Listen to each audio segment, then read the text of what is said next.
بڑی کوشش کی کہ ہم بیرسٹر گور صاحب کی پریس کانفرنس کے دوران ہی پہنچ سکیں، لیکن پریس کانفرنس تھوڑی جلدی ختم ہو گئی اور ابھی آ کے ہمیں پتہ چلا کہ جو جیل کے سامنے میں نے بیان دیا تھا اور بیرسٹر گور صاحب کا بیان کچھ اور آیا ہے، جس پہ سوالات و جوابات ہوئے۔ تو میں اور بیرسٹر عمیر نیائی صاحب پاکستان تحریک انصاف کا سپریم کورٹ بالخصوص چیف جسٹس آف پاکستان کے حوالے سے جو پارٹی ویو رکھتی ہے وہ اب فارملی آپ کے ساتھ شیئر کر رہا ہوں، چونکہ ابھی ہم اڈیالہ جیل سے خان صاحب سے مل کر آئے ہیں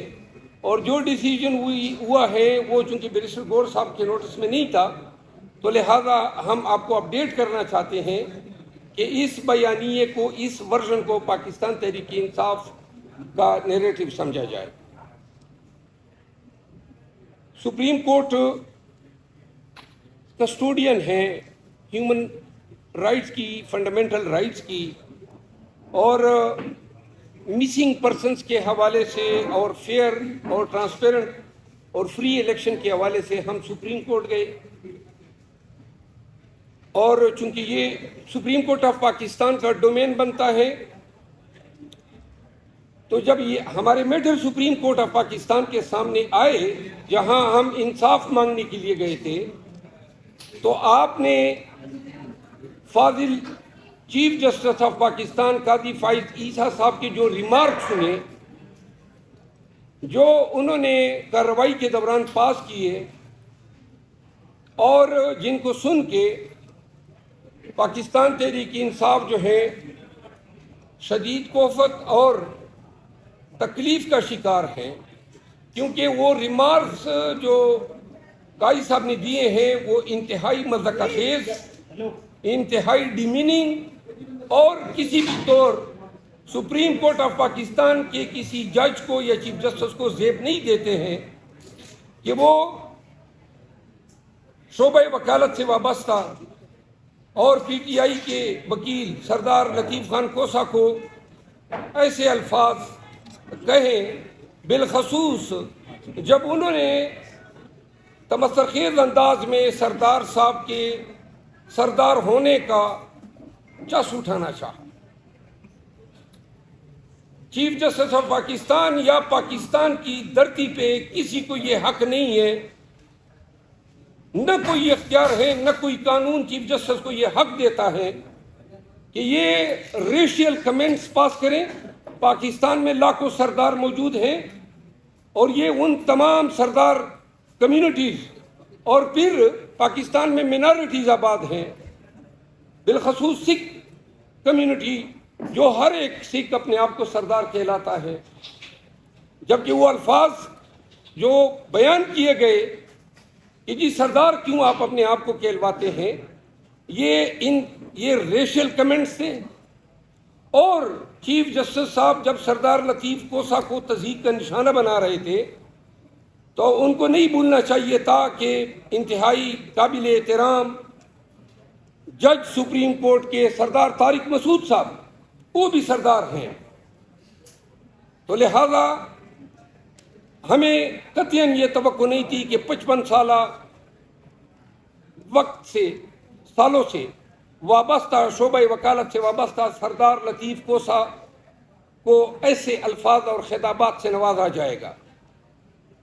بحیثیت قانوندان ہم سمجھتے ہیں کہ سپریم کورٹ یا کسی بھی عدالت کے کسی جج کو وکیل کے ساتھ اس طرح خطابت کا کوئی حق حاصل نہیں ہے، اور اگر کوئی جج تمسخر اڑاتا ہے تو وہ اپنے آپ کو بھی تمسخر کے لیے ایکسپوز کرتا ہے۔ جس طرح ہر ایک شخص کو اپنے نام، اپنے قبیلے، اپنے شناخت کے حوالے سے تضحیک پہ دکھ ہوتا ہے، اگر قاضی صاحب کو کوئی قاضی ہونے پہ تمسخر اڑائے گا تو لازماً ان کو بھی تکلیف ہوگی۔ تو لہذا Pakistan Tehreek Insaf chief justice of Pakistan کے اس کنڈکٹ کو مس کنڈکٹ گردانتی ہے اور یہ ریشل کمنٹس گردانتی ہیں، اور ہم اس کی مذمت کرتے ہیں۔ دوسری بات، عمیر نیائی صاحب موجود ہیں، پٹیشنر تھے لاہور ہائی کورٹ میں۔ ہم نے چیلنج کیا تھا کہ ریٹرننگ افسران جو ہے چار دفعہ جو گزشتہ ہمارے انتخابات ہوئے اس میں عدالتی افسران جو ہیں ریٹرننگ افسر تھے، لیکن اس دفعہ الیکشن کمیشن نے فیئر اور فری الیکشن کرانے کے لیے ان انتظامی افسران کی خدمات ہائر کی جو آئے روز ہمارے خلاف 144 اور 3 MPO لگاتے ہیں، اور چونکہ ان کا کنڈکٹ حالیہ 16-20 ماہ میں واضح طور پر پورے قوم کے سامنے آیا، تو ہم نے چیلنج کیے لاہور ہائی کورٹ میں، جنہوں نے الیکشن کمیشن کے اس حکم نامے کو معطل کیا۔ یہ ایک انٹرلاکیٹری آرڈر تھا۔ الیکشن کمیشن سپریم کورٹ میں جاتی ہے اور سپریم کورٹ اس انٹرم آرڈر کا حتمی فیصلہ کچھ اس انداز میں کرتی ہے کہ قاضی فائز عیسیٰ صاحب ہمارے فاضل دوست، ہمارے وکیل اور پاکستان تحریک انصاف کی ایک قائد ہیں، ان کو توہین عدالت کا نوٹس جاری کرتی کہ جی یہ بھی آپ نے ان آروز پہ عدم اعتماد کر کے الیکشن کے پروسیس میں رکاوٹ ڈالی ہے اور توہین عدالت کا نوٹس ان کو جاری ہوتا ہے۔ اب ان آروز نے جو قاضی صاحب کے منظور شدہ ہیں، پاکستان تحریک انصاف کے تقریباً 1200 کینڈیڈیٹس کے نامینیشن پیپر ریجیکٹ کیے ہیں۔ کیا یہ ذمہ داری اس چیف جسٹس کی نہیں بنتی ہے کہ جن کو وہ لگوانے پہ تلا ہوا تھا ان سے یہ بھی بات پرس کریں کہ کیوں کر آپ نے اس طرح لغو بے بنیاد بنیادوں پہ پاکستان تحریک انصاف کے امیدواروں کے کاغذات نامزدگی ریجیکٹ کیے؟ آپ سب کو آگاہ کر دیں کہ اپیلیں ہماری سماعت کے لیے مقرر ہیں، اور ان نتائج سے آپ کو واضح ہو جائے گا کہ یہ اقدام بھی پاکستان تحریک انصاف کو الیکشن کے پروسیس سے باہر رکھنے کی ایک کوشش ہے۔ آپ لوگ دیکھ رہے ہیں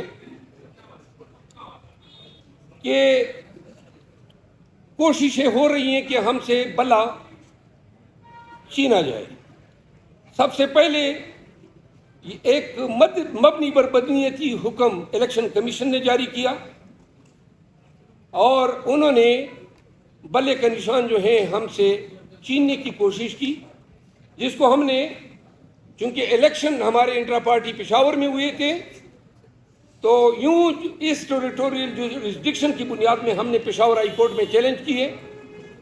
سنگل جج صاحب چونکہ چھٹیوں میں موجود تھے، پشاور ہائی کورٹ میں رٹ 2 جج صاحبان سنتے ہیں، چھٹیوں میں اگر ڈی بی نہ ہو تو سنگل جج سن سکتا ہے۔ ہمارا میٹر سنگل جج صاحب کے سامنے لگا، اور سنگل جج صاحب نے فریقین کو ہماری پٹیشن کو سننے کے بعد اس میں حکم امتناعی جاری کیا۔ 9 تاریخ کو ہمارا کیس لگا ہوا ہے مین، جو ڈویژن بینچ کے سامنے آئے گا۔ الیکشن کمیشن کو جلدی پڑ گئی کہ کیوں کر ان کو بلے کا نشان ملا، تو انہوں نے جناب دوبارہ درخواست لگائی کہ جی جلدی سنوائی ہو، اور پھر دوسرے جج صاحب کے سامنے یہ میٹر لگ جاتا ہے، اور وہ جج صاحب ہمیں سنے بغیر عدالت اپیل کا کردار ادا کرتے ہیں۔ سنگل جج کا آرڈر ڈویژن بینچ جو ہے مجازتی کی ویکیٹ کرتے ہیں، وہ کہتے ہیں کہ نہیں جی میں ویکیٹ کر رہا ہوں۔ اب اگر وہ 9 تاریخ تک انتظار کر لیتے یا الیکشن کمیشن انتظار کر لیتی تو کون سا آسمان گر پڑ جاتا، پورا مقدمہ ہی فیصلہ ہو جاتا، ہمارا حق بنتا رٹ الاؤ ہو جاتی، ہمارا حق نہ بنتا رٹ خارج ہو جاتی۔ سپریم کورٹ آف پاکستان کہہ رہی ہے توہین عدالت کے ہیئرنگ میں کہ جی ہم فری اینڈ فیئر الیکشن کرانے کے احکامات دیے ہیں، بلا چھینا جا رہا ہے، سنگل بینچ کے اوپر سنگل بینچ بیٹھ جاتا ہے، نظر نہیں آ رہا ہے کہ یہ کیا ہو رہا ہے۔ تھوڑی سی پلیز خاموشی۔ پھر آپ دیکھتے ہیں کہ جب یہ سماعت سپریم کورٹ میں ہوتی ہیں تو یہ سپریم کورٹ کی بلڈنگ تک محدود نہیں ہے، لائیو ٹیلی کاسٹ ہو رہی ہیں دنیا بھر میں، پاکستانی اور دیگر اقوام سے وابستہ لوگ ان کو دیکھ رہے ہیں. ہمارے وکلاء کو بولنے کا موقع ہی نہیں دیا جا رہا ہے. آپ دیکھ رہے ہیں بار بار ٹھوکا جاتا ہے، بار بار سوال، اور جب بات کرتے ہیں کہ جی آپ تقریر مت کریں اور مسنگ پرسن کی بات ہوتی ہے تو جو ریمارکس آتے ہیں وہ ریمارکس جو ہیں وہ ریمارکس پریٹی انوارنٹیڈ ہوتے ہیں، کمنزوریٹ نہیں ہوتے ہیں سپریم کورٹ کے شان کے سامنے کہ سپریم کورٹ اس طرح کے ریمارکس جو ہیں، اور پھر مائنڈ بھی ڈسکلوز ہو جاتا ہے. جس طرح آپ دیکھ رہے ہیں کہ ابھی مقدمہ زیر سماعت ہے، چونکہ آج ہم جیل میں رہے کافی عرصہ، میں علم نہیں ہے کہ نواز شریف جو ہیں اس کو ریلیف دے دیا گیا یا نہیں دیا گیا، اور جس کا دیے جانا عین متوقع ہیں. عدالتیں جو ہیں دڑا دڑ من و ٹھنوں کی حساب سے نواز شریف کو ریلیف در ریلیف دے رہے ہیں. ان کی ٹائم بارڈ اپیلیں ریسٹور ہوتی ہے، پھر ان میں سنوائی ہوتی ہے، پھر وہ بری ہوتے ہیں یک کے بعد دیگر ہے. پھر ریٹرننگ آفیسر سپریم کورٹ کے اس فیصلے کو پامال کرتا ہے جو پاناما کیس میں سپریم کورٹ نے کہا کہ یہ ڈسکوالیفائڈ ہے، اور اس کے کاغذات نامزدگی ایکسیپٹ ہوتے ہیں. لیکن چونکہ ان کو ادراک ہے کہ یہ چیلنج ہونا ہے تو سپریم کورٹ میں پٹیشن لگائی جاتی ہے. یہی ڈسکوالیفیکیشن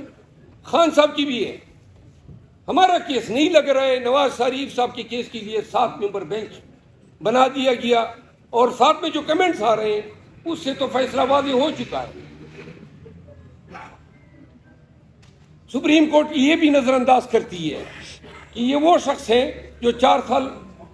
مجرم اشتہاری رہا، اور جب پاکستان